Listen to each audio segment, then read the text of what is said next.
तो देखिए, काला साम्राज्य कितने राज हम लगातार कह रहे हैं, लेकिन आरटीओ घोटाले को लेकर एक बड़ी खबर भी सामने आ रही है। दिग्विजय सिंह ने आरटीओ घोटाले में सिंधिया को घसीटा है। जी हां, सिंधिया को आरटीओ घोटाले में घसीट लिया है। कांग्रेस सरकार के समय सिंधिया ने दबाव डाला था कि गोविंद राजपूत को परिवहन मंत्रालय देने का यह दबाव डाला गया था। तो सिंधिया, चूंकि उस वक्त कांग्रेस में थे, गोविंद राजपूत कांग्रेस में थे, यह कहा जा रहा है कि गोविंद राजपूत को परिवहन मंत्रालय देने का दबाव सिंधिया ने डाला था।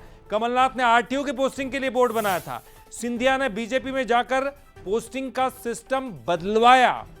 ये वो आरोप लगा रहे हैं, बीजेपी पर दबाव डालकर गोविंद राजपूत को मंत्रालय दिलाया गया।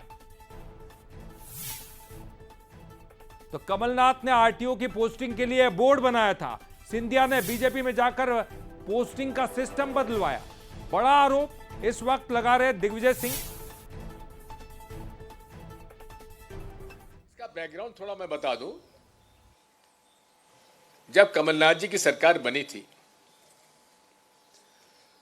तो इतना दबाव था मुख्यमंत्री, तत्कालीन मुख्यमंत्री कमलनाथ जी पर कि परिवहन और राजस्व विभाग श्री गोविंद सिंह राजपूत को दिया जाए। अब क्यों था ये तो सिंधिया जी बताएंगे या और कोई बताएगा, लेकिन दबाव जरूर था। और चूंकि इसमें बड़ा भ्रष्टाचार का एक माहौल रहता है, इसलिए कमलनाथ जी ने एक बोर्ड गठित कर दिया था कि बोर्ड ही फैसला करेगा कौन कहां की पोस्टिंग होगी। लेकिन जैसे ही सरकार गिर के और शिवराज सिंह जी मुख्यमंत्री फिर से बने, तो मेरी जो जानकारी है, सिंधिया जी ने दबाव डालकर बोर्ड भंग करवा दिया और पूरा अधिकार परिवहन मंत्री जी तत्कालीन गोविंद सिंह राजपूत जी को सौंप दिया। और चलिए, इस पर ज्यादा जानकारी के लिए हमारे साथ जुड़ गए हमारे संवाददाता सूरज शर्मा, और सूरज से बात करेंगे। सूरज, बड़ा ही दिलचस्प होते जा रहा है, जैसे जैसे मामला बढ़ते जा रहा है, खुलासे हो रहे हैं और इस पर अब राजनीति भी तेज होती जा रही है। कांग्रेस उन पर आरोप लगा रही है जो पहले कांग्रेस में थे, अब बीजेपी में। शायद वो कांग्रेस में होते तो आरोप भी नहीं लगाते, लेकिन अब वो बीजेपी में चले गए, इसलिए एक बड़ा मुद्दा उनको मिल गया है। सिंधिया पर डायरेक्ट निशाना, क्योंकि उस वक्त तो सिंधिया भी उधर ही थे और गोविंद सिंह राजपूत भी उधर ही थे, और गोविंद सिंह राजपूत इधर हैं तो उनका भूपेंद्र सिंह के साथ एक तनातनी का एक रिश्ता चल रहा है। बड़ा ही दिलचस्प मुकाबले दिखाई दे रहे हैं राजनीति में।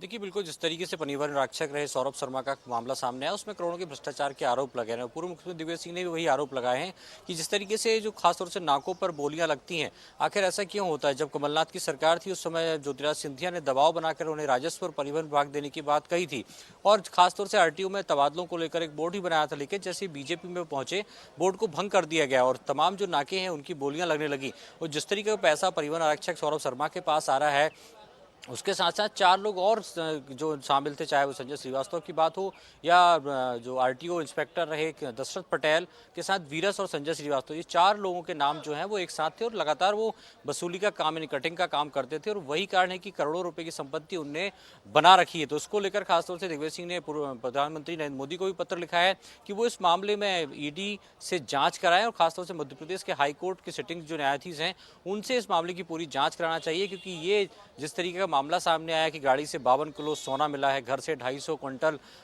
क्विंटल चांदी मिली है, 12 करोड़ रुपए कार में जंगल में मिलते हैं, तो ये कोई अनायास नहीं है बल्कि बहुत बड़ा नेक्सस है। ऐसे में प्रधानमंत्री को चाहिए कि इस केस की जांच ईडी से कराएं, साथ ही मध्य प्रदेश में चीफ जस्टिस जो सिटिंग चीफ जस्टिस हैं उनकी कमेटी इसकी जांच करे, क्योंकि ये मामला बहुत गंभीर है। और जिस तरीके के आरोप भी सिंधिया पर लगाए जा रहे हैं कि आखिर राजस्व और परिवहन में ऐसा क्या था कि उन्होंने दबाव बनाकर अपने चहेते गोविंद सिंह राजपूत को मंत्री बनाया था।